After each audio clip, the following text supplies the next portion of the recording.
Kuwait is, along with Qatar, the only country in the Arabian Peninsula where elections are held. Yep, you heard that right. Many of you might know this country because of their oil reserves, their wealth, or the fact that they were invaded by Saddam Hussein in the 90s. But Kuwait is much more than that. It is one of the most tolerant nations in the Islamic world. Women can vote, they can run for office, and they even have a female MP.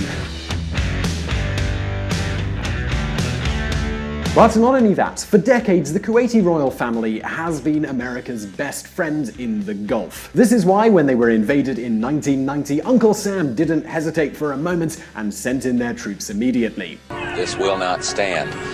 This will not stand, this aggression against Kuwait. And now you might wonder, why are we talking today about Kuwait? Well, this is the only Arab country alongside Oman that hasn't joined the diplomatic bloc of Qatar. Saudi Arabia, Bahrain, Egypt, and the United Arab Emirates broke off relations with Qatar in the worst diplomatic crisis to hit the Gulf Arab states in decades. The three Gulf countries and Egypt accused Qatar of supporting terrorism and destabilizing the region. And now the big question is, why is Kuwait not on this list of nations who have cut ties with Qatar? What kind of interest does this country have in this diplomatic crisis? How does their political system work? Well, today we are going to answer these questions, but before we do, let's get to know a bit more about this particular part of the planet. Who is who in the Persian Gulf? The first country we need to know about in the Arabian Peninsula is Saudi Arabia. Saudi Arabia is the biggest country in the region both in terms of population and territory, but it is not the only country here. Here we have the United Arab Emirates, which Dubai and Abu Dhabi are a part of. This country has its own government, its own laws, and its own currency, and is absolutely independent from the Saudis. The same goes for Qatar, which has its own foreign policy and holds better public relations with enemies of the Saudis, like the Islamic Republic of Iran. And now you might be thinking that all of these countries have one important thing in common, the fact that they are all incredibly oil-rich. Right? Well, actually, that's pretty wrong. Here we have the Republic of Yemen, a country that is extremely poor. Now, of course, all of these countries have a common history, common traditions, as well as religion, but make no mistake, each of them have their own peculiarities. For example, the United Arab Emirates was the first country who realized oil is not forever, and therefore they decided to diversify their economy. Today, crude represents just 3% of the total economy of Dubai. Kuwait is also a totally different animal. Yes, they have a monarchy, the so-called emir, but he is controlled by a constitution and a parliament. But hold on for just a second, because this doesn't mean they are a 100% democratic country. In fact, their system, it's way more complicated than that. So, well, let's have a look at it now.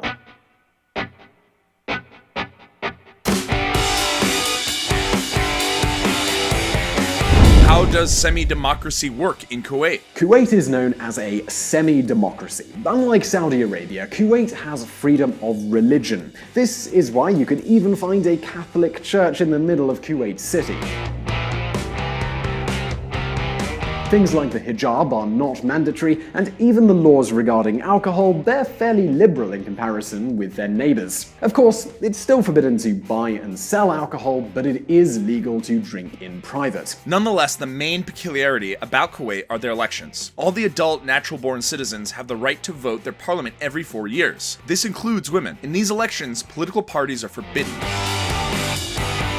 This doesn't mean candidates have no ideology at all. They can also campaign freely and have debates. Needless to say, the political debate here is totally different compared to that in the UK or the US. Here, the political spectrum is not only a right-wing, left-wing kind of thing. Of course, some candidates are highly conservative and others are more liberal and open to Western culture.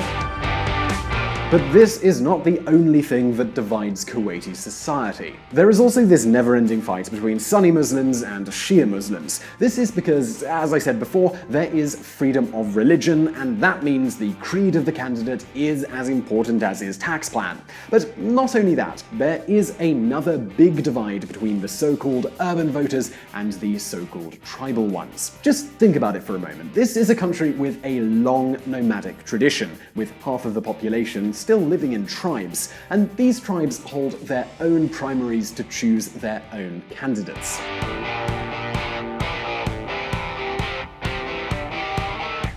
That said, elections are used to choose a national assembly with the power to make laws and even put a veto on the policies taken by the executive branch. And now you might be wondering, how do they choose the Prime Minister? Are they voted for by MPs as they do in European countries, or do they hold presidential elections like they do in the USA?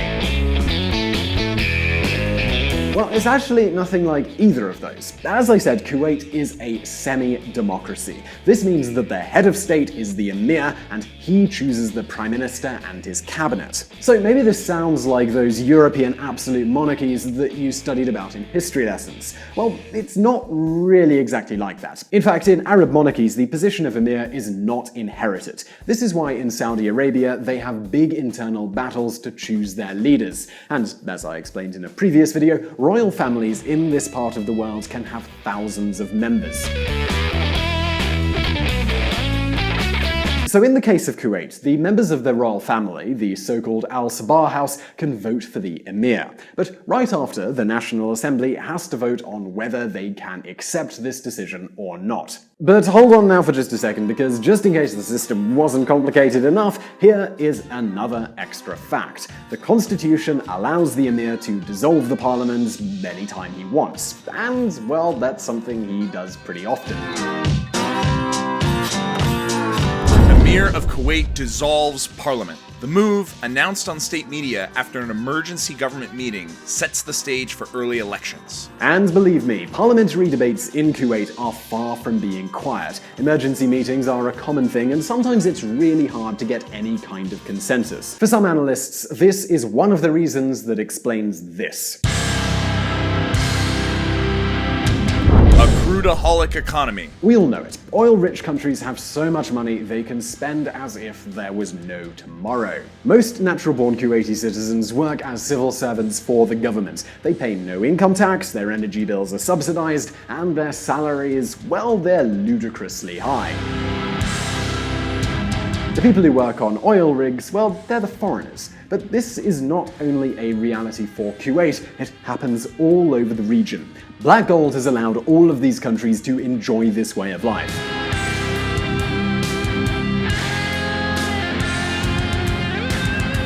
But the big question is, well, what happens now? As you probably know, the market price for crude oil has fallen in recent years. Of course, these oil monarchies are still making profits, but not enough to keep that system going. And this is why, today, all of these countries have fiscal deficits. This means their spending is way higher than their income.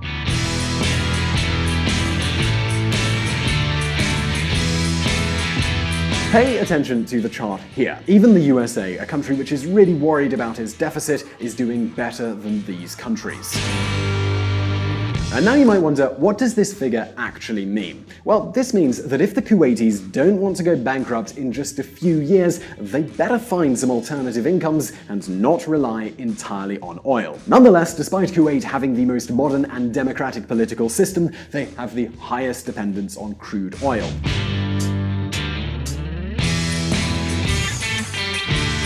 Even Saudi Arabia, regressive as they are, is better prepared for a plummet in the price of oil. And this is a surprise for everybody, because during the 1970s, Kuwait was the rock star of the region. Now this title goes to Dubai, despite it being an absolute monarchy. And this has left many Arabs wondering whether democracy is compatible with economic reform.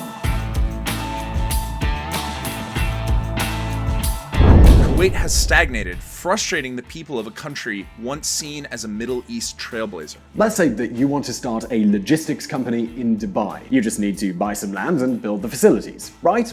Well, in Kuwait, this is almost impossible. The government owns 90% of the territory. On the other hand, bureaucracy has reached insane levels. According to the World Bank, it's easier to start a business in countries like Ukraine or El Salvador than it is in Kuwait. And all of this is despite the fact that Kuwait has a lower corporate tax rate than Luxembourg. Added to this are the sky-high salaries of civil workers, which rise year after year, and you could probably imagine that no one is going to become an entrepreneur and leave behind the comfort and safety of a government job. Even the Kuwaitis are transferring their money outside because they cannot do business in Kuwait. They try to do the short-term business, the short term.